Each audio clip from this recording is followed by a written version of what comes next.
Cet épisode des Midis Horrifiques est une présentation de la brasserie Anorak Brew Pub.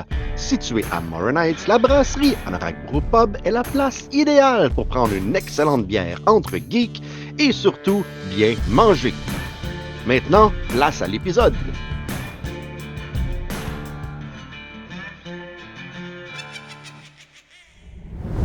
Bon vendredi, les démons, 16 décembre aujourd'hui. Noël arrive. Noël, ça s'en vient bientôt. J'ai des petits cadeaux pour vous autres. Premièrement, la semaine dernière, je vous avais parlé que j'avais vu la bande-annonce de Thorns, puis je me disais, ah, je connais le réalisateur, j'ai déjà présenté un de ses films au Comic-Con il y a à peu près 10 ans, il y a exactement 10 ans en fait, en 2013. Douglas Schultz, qui est un réalisateur que peut-être que vous connaissez sans connaître. Je ne sais pas s'il y en a beaucoup ici qui ont cette édition du film Hellmaster de Vinegar Syndrome. C'est lui qui a réalisé ce film-là. J'ai fait une entrevue avec Douglas pour parler de son nouveau film Thorns qui met en vedette Doug Bradley. Vous allez voir ça un tout petit peu plus tard. Et ben, c'est Noël bientôt. Donc, avec Stéphane, on a parlé de Christmas, Bloody Christmas, la nouveauté sur Shudder. Mais comme je disais, juste avant, on est le 16 décembre. Puis Daniel, qu'est-ce qui s'est passé dans le monde de l'horreur un 16 décembre? Salut triple d'horreur et bienvenue à Aujourd'hui dans le monde de l'horreur. Donc aujourd'hui en ce 16 décembre, il y a un total de 16 films qui sont sortis, dont voici les highlights parmi ceux-ci. Tout d'abord en 1967, on a Son of Godzilla où Toho nous a finalement introduit le fils de Godzilla. Mais malheureusement l'humanité s'en est toujours pas remise. Parce que stick est fatigant. Ensuite en 1983, on a The Keep de Michael Mann qui est jamais sorti ici en DVD et en Blu-ray. Je pense qu'il est sorti quelque part, genre en Australie en Blu-ray, et c'est tout. Ici en Amérique du Nord, il est malheureusement pogné en format VHS. Ensuite, en 1985, on a Nail Gun Massacre, qui est un slasher où un tueur se promène et tue du monde avec un gun à clous. C'est probablement pas full excellent, mais dans mon livre à moi, ça méritait d'être mentionné. Ensuite, en 1989, on a un autre film de Godzilla avec Godzilla vs. Biollante. Dans celui-là, le roi des monstres se bat contre ce qui est pretty much une plante. Ensuite, en 2000, on a Battle Royale, le fameux film où des étudiants sont envoyés de force sur une île et doivent s'entretuer. Si ça vous dit quelque chose, c'est parce que c'est pretty much le même concept que The Hunger Games, mais fait 10 ans plus tôt. Et finalement, en 2003, on a Puppet Master de Legacy, qui est selon moi le pire de la franchise. Si selon vous, Silent Night de Dead Night Part 2 n'était pas un film complet à cause que la moitié c'est des flashbacks, attachez votre truc avec la broche parce que Puppet Master de Legacy, c'est encore pire. C'est à peine un film. Mais je devais le mentionner parce que ça fait partie de la série des Puppet Masters. Donc c'est pas mal ça pour aujourd'hui. À la prochaine les tripeux, puis back to you Steve! Ouais, le 16 décembre n'est pas vraiment une journée historique côté release de films d'horreur, malheureusement. Mais bon, c'est pas grave. Hey, avant de passer à l'entrevue, petite nouvelle la semaine que j'ai vue sur les réseaux sociaux. Nouvelle. En bref, de la semaine. Premièrement, Mutilator 2.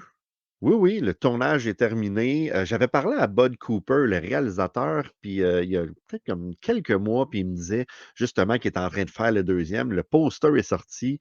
Très beau poster. J'ai hâte de voir le film. J'ai vu le premier il y a très longtemps, en fait. J'en avais eu un bon souvenir quand même. Fait que j'ai hâte de voir comment il va faire un sequel et s'il va être capable d'être à la hauteur de son film, de son premier film. Autre chose que j'ai vu, Benjamin Combs, qui était venu sur notre podcast l'an dernier avec Commando Ninja. Je ne sais pas si vous en rappelez pour ceux qui ne l'ont pas vu. Allez écouter l'entrevue, c'était super le fun. Et là, c'est le teaser de Commando Ninja 2 qui a l'air aussi délirant que le premier. Sincèrement, ça a l'air d'un plaisir incroyable. Encore des références à des vieux films des années 90 d'action. C'est pas trop horreur, mais il y a quand même du gore dans ça. Fait que c'est super le fun. Le teaser est là. Éventuellement, en 2023, j'aimerais savoir Benjamin pour pouvoir qu'on jase de Commando Ninja 2. Donc, je vous tiens au courant là-dessus. La grosse nouvelle la semaine. Hein? La grosse nouvelle la semaine. C'est Scream 6, le teaser qui est sorti. Scream à New York, Ghostface à New York. J'ai toujours pas vu le cinquième film. Je l'ai chez nous. hein, comme vous le savez, je ne l'ai pas encore regardé. Je suis un gros fan surtout du premier film, de la série, j'aime ça. Faudrait que j'y revisite juste avant d'écouter le 5. C'est sur mon to-do list début 2023, avant que le sixième sorte. Autre chose, autre film, mettant voyons, en vedette Shelley Duvall. Pour ceux qui se demandent c'est qui Shelley Duvall, ben c'est la femme de Jack dans The Shining. Oui, oui. Shelley Duvall qui a eu beaucoup de problèmes dans sa carrière ensuite, des problèmes mentaux, si je me rappelle bien, qui revient pour une des premières fois, si ce n'est pas la première, dans un film de Forest Hill avec Eddie Furlong. Il y a Dee Wallace aussi qui joue dedans. Euh, on va voir, on va voir. Ça a l'air intéressant. Je trouve ça le fun pour la madame. J'espère qu'elle va mieux dans son fort intérieur et qu'elle va pouvoir continuer à faire des films par la suite. Et enfin, je suis tombé là-dessus sur bloodydisgusting.com aussi, un genre de top 5, pas le top 5, 5 films d'horreur à regarder durant le temps des fêtes parce que vous ne savez pas que c'est des films d'horreur ou vous vous en rappelez plus. Je vais vous nommer ça rapidement. The Brain. The Brain, qui est un autre film que j'ai dans ma collection que je n'ai jamais vu, qu'il faudrait que j'écoute. Ça serait pas pire. Après Conjuring 2. Hein, ça vous tente d'écouter les Conjuring. Conjuring 2, ça passe à Noël, dans le temps de Noël. Ensuite, Inside. Inside, qui est un film que je ne connais pas du tout. Je connais pas du tout. C'est sur un Roku Channel. J'essaie Ah! Ah non, mais c'est à l'intérieur. Come on, Steve. À l'intérieur. À l'intérieur, qui est tellement un bon film. À l'intérieur. À l'intérieur, qui est un film de Noël. Et Rabid, tourné à Montréal, hein, par Monsieur Cronenberg, Rabid, qui est un autre film qui se passe dans le temps de Noël. Et enfin, un film mettant en vedette Bruce Campbell. Stéphane va être content parce qu'il l'aime d'amour. Bruce Campbell avec Maniac Cop 2. Bon, ceux qui regardent Maniac Cop 2 pour Bruce Campbell vont peut-être être un petit peu déçus parce qu'il n'est pas là très très longtemps. Mais ça se passe durant le temps des fêtes. Maniac Cop, c'est une trilogie d'amour et haine. Je sais pas, je les aime les films, mais je les trouve pas super bons, mais je les aime pareil. Bon, anyway. Euh, Thorns, hein? Sautons à Thorns. I understand you are on your way to Iron Mountain Observatory to find out why and went silent after receiving a signal from a missing probe. All right, Doug. We know each other since a while, but it's the first time that we are actually, if I remember, seeing each other because back in 2000, I think 13, in the Montreal Horror Fest, Comic Con Horror Fest in Montreal, we screened Mimesis, if I remember. But it's the first time that we're seeing each other. So super cool to see you. How are you? I'm wonderful. Steve, thank you so much for the opportunity. So yeah, I really appreciate it. So like since the past week, there's a trailer going viral online because Doug Bradley is in it, and it's a movie that looks like Hellraiser and stuff. And I was watching the trailer and I saw your name appear and was like, whoa, okay, I need to talk to Doug. So can you talk to me about this film? Sure. Yeah. The movie is called Thorns, and the impetus for the film is my love for monster movies, and specifically monster movies from the late 1970s and early 80s.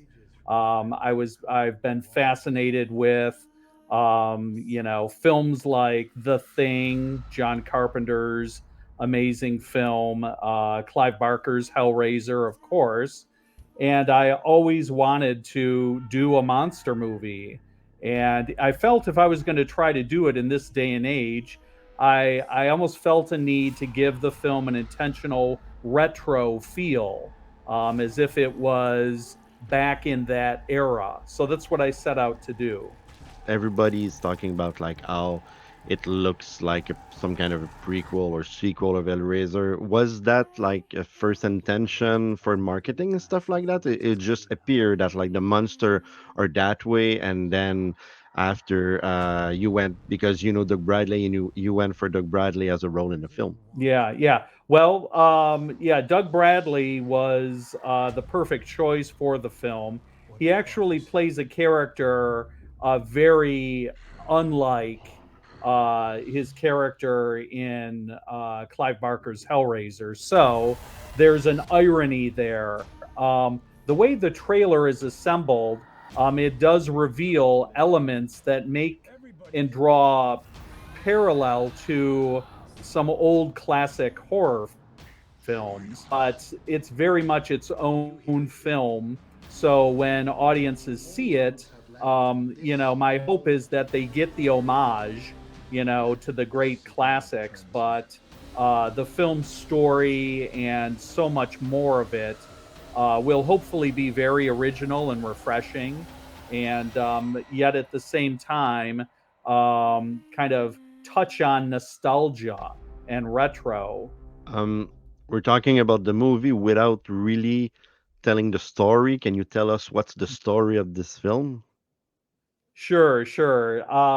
Well, again, we say it's a monster movie, but it's set at a remote space observatory on a mountaintop in the middle of nowhere, of course, right? And a remote space observatory begins receiving radio signals from deep space, and something within the radio signal travels to the observatory, and a former priest who now works for NASA is sent to investigate when the observatory suddenly goes offline, and so this NASA sort of compliance officer heads to the observatory to investigate, and from there.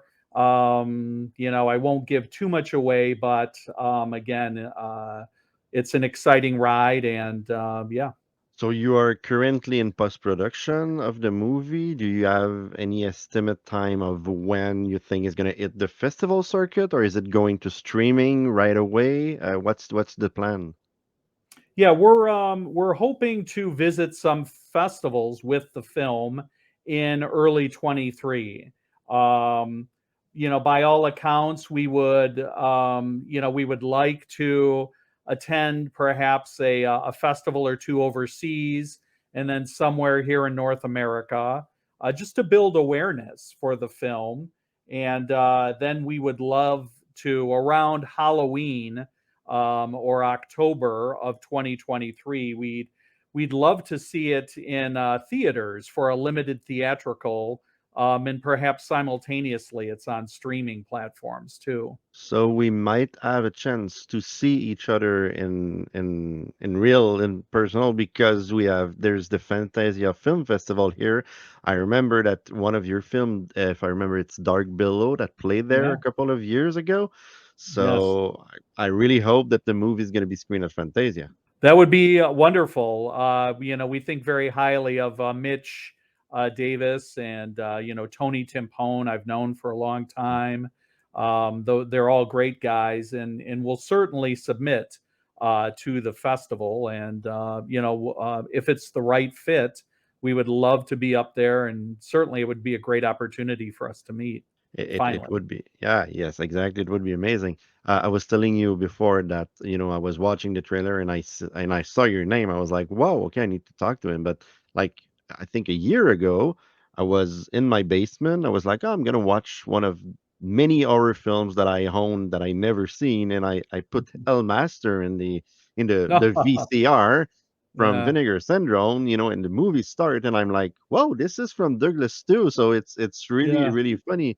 It's really cool that Vinegar Syndrome gave a second life of your film, because they are a company that are putting out so many cool films. Yeah, Vinegar Syndrome took the original negative, 35 millimeter negative, and did an amazing retransfer of Hellmaster And we're really pleased with what they did with my very first film. Yeah.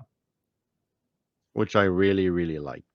Doug, thank you very much for coming to the show. I can't wait to see the movie. I really hope it's going to hit the festival circuit and everybody's going to be able to see another great film from yourself. And thank you very much for coming to the show. Yeah, thank you so much, Steve. And we look forward to meeting down the road for sure. Donc, on espère que ça va passer à Fantasia. J'aimerais vraiment beaucoup ça. Ça va faire la tournée du festival. Fantasia cet été. Mitch Davis, là, si tu regardes ça, là. Tony Timpone, if you're watching this, programmez Thorns. Je veux que Douglas vienne à Montréal. On veut pouvoir regarder ce film-là et sûrement que Doug Bradley va suivre. Donc, pour les fans, on pourrait avoir Doug Bradley à Montréal. Ça serait très cool. Maintenant, qu'est-ce qu'on parlerait pas bien? Hein? On parlerait-tu pas d'un film d'horreur? Un film d'horreur, genre, qui vient de sortir sur Shudder. Un film d'horreur qui s'appelle Christmas, Bloody Christmas. Un film d'horreur qu'on a regardé, Stéphane et moi. Hey, toi, regarde-moi ça. Ah, je suis déçu, t'as pas ton chandail de Michael Myers. Non, il commençait à sentir ce que la sœur de Michael Myers devait sentir quand elle s'est fait poignarder. Puis tu sais, c'est pas mon mois de lavage. T'sais, moi, je fais mon lavage au mois de septembre, une fois par année. Ah, ok. Fait que là, c'était trop tard. Hey, comment ça va? Ça va bien, Steve. Hey, on l'a peut-être eu. On a peut-être eu notre bon film de Noël avec notre film cette semaine. On va voir ça, parce que je suis quand même curieux. Je vais t'avouer que j'ai comme peur de rouvrir Shudder, parce que là, j'ai peur que le film continue puis qu'il soit pas mort, le Chris de Santa Claus, puis là, de faire « Ah non, pas encore une autre affaire ». Fait que j'ai hâte de voir ton opinion sur Christmas, Bloody Christmas. Hein, Noël s'en vient, fait que jasons de ça un petit peu. Bien certain, Steve. Puis tu dis Noël s'en vient, c'est dans 2 semaines, là, presque jour pour jour. On a notre thématique du mois qui est des films d'horreur de Noël, quelque chose que tu affectionnes particulièrement, que tu me dis, moi je suis plutôt un noob là-dedans. C'est merveilleux parce que tu vas pouvoir en découvrir plein. Ben c'est ça, moi je suis bien content. Jusqu'à date, on n'a pas été servi avec des films fabuleux. Je t'avoue que Santa Slay, la semaine passée, j'ai révisé ma note parce que le film m'a quand même diverti. Ça reste que, comme je disais, c'est un film cheap qui sait ce qu'il est. Fait que j'ai de la misère à le prendre comme un So Bad It's Good. Puis Christmas Bloody Christmas, c'est une parution flambant neuve. Là, ça sent le plastique neuf de chez Best Buy encore maintenant, tellement que c'est neuf. Il est paru, je pense, le 9 décembre sur Shudder. C'est une production Shudder exclusive. Puis c'est un Père Noël robotisé dans un magasin de jouets qui se vire contre la population pour aucune raison explicable. Puis qui se met à terrasser tout le monde Terminator style. En gros, c'est ça. Ouais, mais c'est réalisé par le réalisateur, là, Joe Begos. Begos. Il avait quand même fait il a fait 2 films qui ont été super populaires, mais que j'ai jamais vus. C'est VFW puis Bliss. Ah, mais en fait, j'avais vu Almost Human, par exemple, en 2013. Ça, c'était bien. Mais ces 2 derniers films, Bliss et VFW, je les ai vus passer vraiment beaucoup sur les réseaux sociaux. Les fans de films d'horreur ont trouvé ça c'est indépendant, mais c'était le fun. Ils ont vraiment aimé. Donc, je m'attendais à quelque chose de vraiment particulier, ce que j'ai eu, mais je sais pas si à la fin, j'achète vraiment ce film-là. J'ai le même feeling que toi. Je vais t'expliquer comment je l'ai regardé. C'était en 2 temps. Le premier temps, hier soir, sur le treadmill, j'ai un tapis roulant chez nous, j'ai un gym avec une télé. Puis j'ai regardé les 43-44 premières minutes du film et j'étais vraiment content. J'étais vraiment content. Je trouve que Riley Dandy et Sam Delitch, les 2 personnages principaux, là, la fille et le gars, je trouve qu'ils sont très bons ensemble. Je trouve que leur dialogue est très naturel. Il y a énormément de sacres dans le film. Là. Ils ont compté, je pense, c'est 5,6 blasphèmes à la minute total dans le film. C'est comme 486 sacres. C'est incroyable. Okay. Mais ça reste que c'est naturel. Puis tu sais, Riley Dandy, la fille, tout ce qu'elle veut, c'est fourrer pour Noël. Elle aime pas l'esprit de Noël, puis elle travaille avec Sam Delitch dans un magasin de disques. C'est sa boss, en fait. C'est sa boss, effectivement, puis elle peut pas fuck avec le payroll, mais Sam, son employé, veut absolument coucher avec. Puis habituellement, je roulerais les yeux avec des scènes ou avec des dynamiques comme ça, mais là, c'était vraiment bien fait. Puis c'est filmé en plan séquence, très long. C'est des scènes qui n'ont pas de cut pendant des fois 30-40 secondes, ce qui est long. Ouais. Mais je pense qu'ils ont beaucoup été ad-lib, ils ont été laissés au naturel. Souvent, ils pouffent de rire de façon spontanée, puis ça paraît. Ouais. Puis ça, j'aime ça. Puis j'aime aussi le esthétique du film, comment on dirait ça? L'esthétique du film. Finalement, je trouve que la pellicule, je trouve que la pellicule a l'air comme sale. Ouais. C'est comme granuleux un peu, puis Mhm. c'est volontaire. Tout ça en étant dans l'esprit de Noël quand même. Beaucoup de drogue, beaucoup d'alcool, beaucoup de sexe. Puis ça, tu connais les règles des films d'horreur. Il n'y a pas tant de sexe que ça. Ben, le sujet est là, mais... Il y a quand même deux scènes. Une Ouais, qu'une fille c'est se ça. fait manger le cul dans un magasin de jouets. Puis l'autre que Riley Dandy se fait faire un cunilingus de grande qualité par Sam Delish. Puis il y a des règles dans les films d'horreur que tu connais, Steve, parce que tu es également un grand consommateur de ce média, n'est-ce pas? Faut pas que tu fasses de coke. Faut pas que tu te saoules la gueule. Puis il faut pas que tu fourres. Si tu fais une de ces trois choses-là, habituellement, tu meurs de façon atroce. Ouais. Fait que moi, je pensais que Riley Dandy allait se faire tuer, puis c'est pas arrivé. La fille a survécu. Par contre, Sam Delish reçoit un coup de hache par la tête, mon gars, puis ça éclate en practical effects. Puis tu sais, tout dans le 45 premières minutes, dans le downtown, au bar, à la maison de la personnage principale. Écoute, c'est quoi son nom? Je m'excuse, je dis le nom de l'actrice depuis tantôt. C'est Tori, le nom du personnage. Tout ça était parfait, je trouve.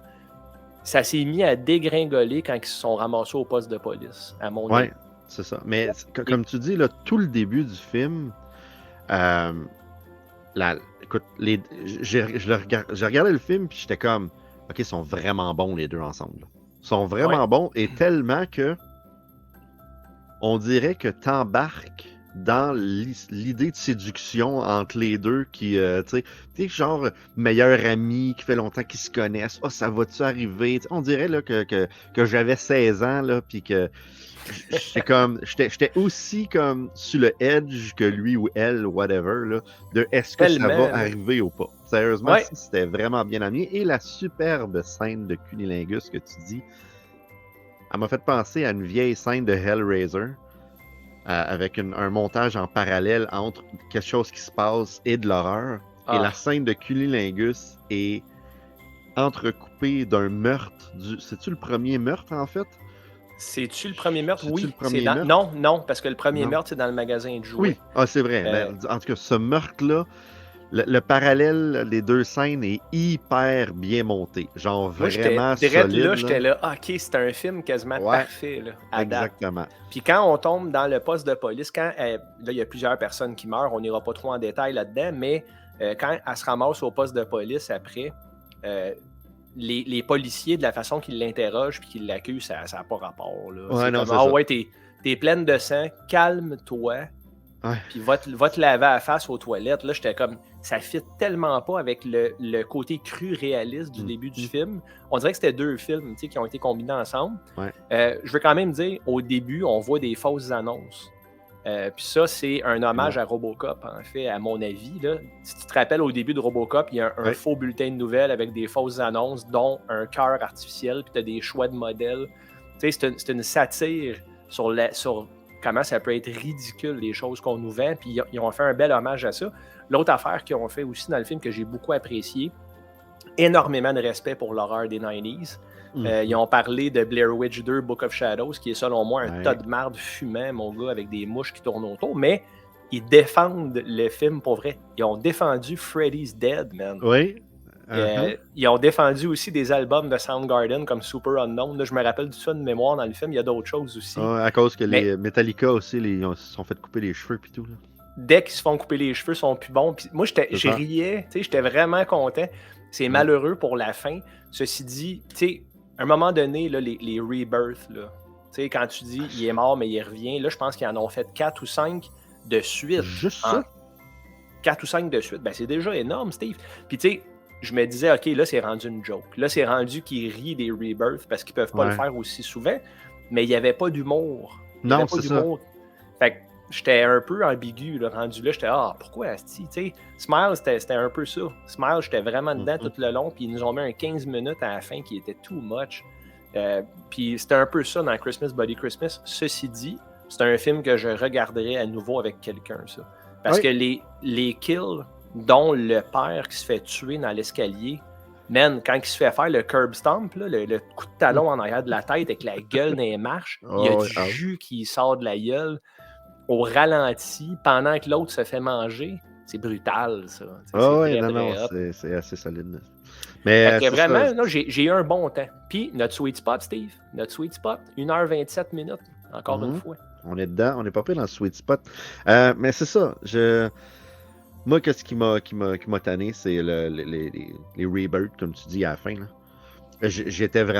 J'ai commencé à faire autre chose. J'étais là, OK, je suis en train de placer ça en arrière, là, puis là, je le regardais, puis je faisais 3 fois. Moi, je fais comme, bon, on va placer... Là, j'étais debout, je regardais mon écran, je plaçais des affaires, parce qu'il y en avait juste trop, et si ça voulait être une joke, ben, ça passait pas assez comme une joke. C'était trop sérieux pour passer comme une joke. Exact. Donc, ouais. Tu sais, puis c'était pas... Je veux dire, là, c'était un genre de animatronic sur un bâton, tu sais. Le genre de torse de robot qui bouge à la Terminator avec les lasers verts. Tu sais, quand même, toutes les idées sont bonnes, mais ça overstay son welcome un peu à la fin. Puis si c'était pas de ça, il y a quand même des kills vraiment cool. Beaucoup de dummies, des mannequins qui se font pitcher à bout de bras. C'est bon. C'est correct. Ouais, moi j'ai bien aimé ça quand même. Puis tu sais, à date, c'est le meilleur film de Noël qu'on a vu du mois. Le mois n'est pas fini, mais c'est celui qui me fait le plus de bien à regarder. Effectivement. Mais là, tu vois, revenons au début, parce qu'au début, tu as commencé en disant que c'était l'histoire d'un Père Noël de robot qui partait à tuer du monde pour aucune raison. Ça m'a vraiment achalé. Parce que, à moins que j'aille vraiment manquer un bout, il n'y a aucune explication du pourquoi de la chose. Là. Ah oui, il y en a une. Tu vois, j'ai manqué. Il y en a une, mais c'est une phrase, puis ça passe à la radio, que ça dit qu'il y a un recall, un rappel sur des produits défectueux. Par rapport à ces robots-là. Il y a un mass recall, puis ils ramènent tout ça à l'usine pour les réparer. Donc, il y a juste un robot qui a... Ben, en tout cas, il y en a un qui se fait filmer par hasard pendant cette scène-là, parce que peut-être que partout dans le monde, ils se virent contre le peuple, mais c'est un massive recall. Mais tu sais, un peu facile. Honnêtement, j'avais pas besoin de plus d'explications que ça, parce que s'il en avait vraiment donné plus que ça, avec des raisons derrière, ça leur aurait découvert l'absurdité de la chose. Ouais. C'est parfait qu'il n'y ait pas de motivation puis qu'il soit piste. Moi, ça a fait mon affaire. Ah, moi, ça m'a achalé un peu. J'aurais aimé ça juste quelque chose de plus. Là. Je sais pas quoi. Je m'avancerai pas à m'en faire une critique poche. J'aurais aimé ça qu'il fasse quelque chose de plus.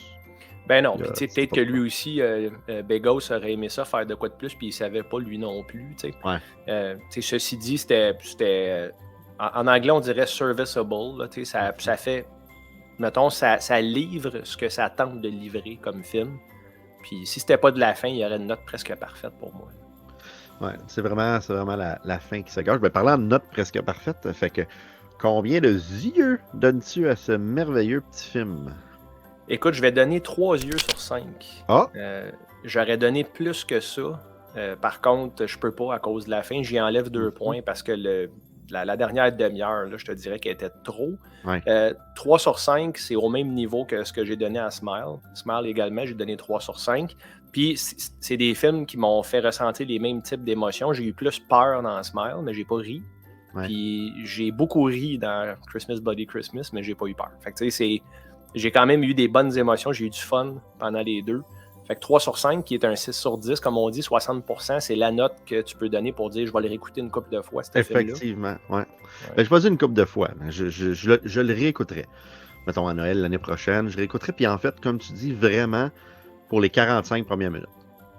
Parce que les 45 premières minutes sont super géniales. T'sais. Autant sont géniales. Les kills sont cool. Le scénario, le dialogue est le fun. Les acteurs sont le fun. Il y a un sexiness assez hot. Hey, qu'est-ce qui est drôle? C'est quoi le nom de l'actrice? Une tension sexuelle palpable. Et voilà, c'est exactement ça. C'est quoi le nom de l'actrice encore? C'est Riley Dandy. Est-ce que tu as été voir son Internet Movie Database? Est-ce que tu as été voir dans quoi qu'elle a joué avant? Cette fille-là, elle a joué dans environ 6, 7 ou 8 Hallmark Christmas Movies. Ta blonde doit la connaître d'abord. elle la connaît sûrement. Fait que là, Ah, il faudrait que je dise, hey, cette actrice-là, on écoute-tu un film de Noël avec elle? Mais ça, c'est drôle parce que elle, je suis sûr que c'est voulu. Ils ont sûrement approché cette fille-là parce qu'elle en fait plein en disant, on va te sortir complètement de ta zone de confort. Puis elle est vraiment excellente. Là. Ah oui, elle est vraiment bonne. C'était- Elle est vraie. Tu sais, j'ai l'impression que c'est elle, Tori. J'ai l'impression que Riley Dandy, puis le personnage, ben, tu sais, est extrêmement vulgaire, puis comme terrible. Puis elle dit qu'elle peut outdrink n'importe quel homme. Pas sûr de ça. À la fin, elle redevient à jeun très vite pour une fille qui a bu comme 10 shooters puis fumé 3 joints. Ouais, Mais effectivement, bon, ben, c'est un film, hein, faut se laisser emporter un petit peu. c'est ça. Puis peut-être que la panique, là, te fait ressortir. Tu sais, comme quand ils disent que les gens deviennent plus forts là, dans des instances de panique, là, ils peuvent déplacer un char. L'adrénaline, ben, c'est ça. C'est que l'adrénaline va tout effacer, ben, va amoindrir les effets, mettons, psychédéliques. Puis, Ouais. En tout cas, là, clairement, elle était sur l'adrénaline parce qu'à la fin, elle tue un robot en se faisant couper des doigts. Fait que... Effectivement. Puis elle finit en riant. Ouais, c'est à part Hein? rapport. Ça. Ben, ouais. Je sais pas. C'est son Elle est couchée orgasme dans la ultime. rue, la caméra zoome dessus, elle rit en genre d'effet stroboscope, puis Ouais. le générique part. Tu sais, j'étais... Ouais. J'ai pas J'ai resté pas- jusqu'à la fin du générique pour voir s'il revenait encore. Tu sais. Moi, je suis resté jusqu'à la fin, je me suis dit c'est sûr, mais non, il n'y a rien pantoute. Ah. Puis le générique est très court, fait que c'est un film qui n'a pas une très grosse production, mais pourtant, ils ont réussi quand même à faire de quoi de nice. Oh, il y avait un bon budget. Ben, un bon budget. Beaucoup d'effets spéciaux, puis le kit, fait que. Intéressant. Bon, ben, c'était bien le fun, ça. Enfin, un petit film de Noël intéressant. Là, la semaine passée, on avait parlé de Tubi, on a parlé de 13 Slaves Till Christmas, une anthologie d'horreur indépendante de P.G. Starks. Je pense que c'est ça son nom, P.G. Est-ce que tu es toujours in pour regarder ça? C'est très Ouais. indépendant. Là. C'est parfait Succession parce de que courts-métrages. Ben, tant mieux. Puis si on le sait d'avance que c'est indépendant, mais très indépendant, ben ça va être, tu sais, je vais le juger pour ça. Tu sais. Ok. Moi, j'aime les films anthologies. J'aime beaucoup Creepshow, évidemment, comme tout le monde. Creepshow 2, qui est un de mes films préférés des 80s d'horreur. Surtout la scène avec le slime là, sur le radeau, man. Quand le gars plie à l'envers avec la jambe dans le front. Ouais. J'aime beaucoup Trick or Treat aussi, qui est un ça, bon c'est anthology. génial, ça. Fait que let's go pour. C'est quoi? C'est 30 Slaves to Christmas? J'arrête pas de me 30 tromper. Slaves Till Christmas. Till Christmas. Ben, c'est Yes, parfait, ça va être ça. Puis où est-ce exactement. qu'on peut le trouver, ce magnifique Il film? est sur Tubi, il est gratuit sur Tubi. Donc, tu peux Excellent. regarder ça totalement gratuitement. J'ai vu une partie du film, j'ai pas tout vu le film, fait que je vais aussi le réécouter, l'écouter en fait. Je vais réécouter le début que j'ai vu. Je vais écouter le reste avec toi cette semaine, qu'on puisse en Cool. jaser la semaine prochaine. Excellent, man. Good. Bonne semaine. Puis, toi aussi, puis je te promets, la semaine prochaine, je vais me réattriquer en Michael Myers de Noël. Ça, c'est bien ça. À bientôt, Steve. Salut Stéphane. Et c'est ce qui complète cette édition du 16 décembre 2022 du Chevalier du Démon du Midi. C'était très le fun de parler avec Douglas. On a regardé un bon film. C'était le fun de regarder un film divertissant. Ouais, bon, mais divertissant quand même. La semaine prochaine, ne manquez pas ça sur les Midis Horrifiques. Lundi, Papercut. Mardi, l'année de l'horreur. Mercredi, un hors-route. Jeudi, c'est le règne de la terreur. Et vendredi, on revient avec moi et je reçois Mario Duval, qui est le fondateur de Chop Trading Cards, qui est une compagnie de cartes qui fait des cartes de lutte et des cartes de plein de choses. Et là, ils ont sorti un jeu d'horreur, donc, qui s'appelle Say My Name. Donc, je vais parler avec Mario, savoir c'est quoi ce jeu-là. Ça va être très, très cool. Je souhaite à tout le monde un bon week-end. Allez vous abonner à toutes nos chaînes, là, Spotify, Facebook, YouTube, Patreon. Allez nous encourager sur Patreon. Et je vous laisse sur une petite visite du village de In the Mouth of Madness.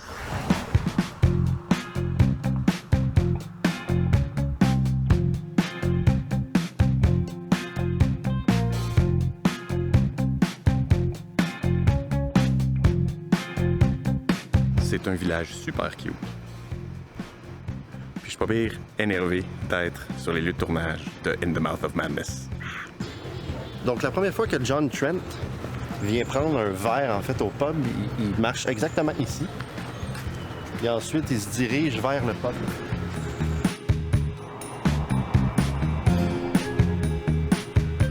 qui est malheureux, c'est que c'est pas là qu'ils ont filmé le pub. Dans le fond, il y a deux scènes. Il y a la scène où est-ce qu'il va prendre un verre au pub.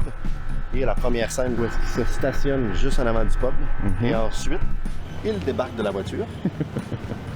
Et là, il marche par ici pour aller regarder dans cette fenêtre-là. Il n'y a toujours pas personne. Non.